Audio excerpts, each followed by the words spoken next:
ഞാൻ ഒരാളെ വിളിച്ചപ്പോഴത്തേക്ക് എന്റെ അടുത്ത് പറഞ്ഞ് എടാ എല്ലാരും പോയതിനു ശേഷം എനിക്കൊരു മൂഡ് വരണില്ല. മൂഡ് വരണം.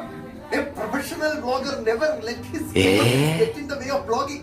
In the house of my wife and daughter, you will not see any minute after today. ഇറങ്ങി പോടാ. എന്നൊക്കെയാണ് പറയണത്. പക്ഷെ ഞാൻ അങ്ങനെയല്ല. ഞാൻ വിഷമം വന്നു കഴിഞ്ഞാൽ പെറ്റി കിടക്കും. അടിപൊളി. മനസ്സിലായി. അതുകൊണ്ടാണ് ഞാൻ പിന്നെ വിചാരിച്ചത് സിനിമയ്ക്ക് നിങ്ങൾ സിനിമയ്ക്ക് അതെ. ഞാൻ എവിടെ കൂടെ കുട്ടിയായിട്ട് ഞങ്ങൾ എപ്പോഴിന് പോകുന്നു. സനുബ്രോ സുമതി വളച്ചിട്ട്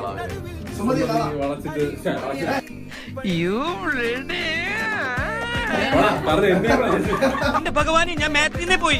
സുമതി വളവ് കണ്ടിട്ട് വരാൻ കഴിച്ചു. ഞാൻ സുമതിയുടെ വളവിന് അത് ശരി. അത് രണ്ടാമത്തെ കട്ട് ചെയ്തിരിക്കുന്നു.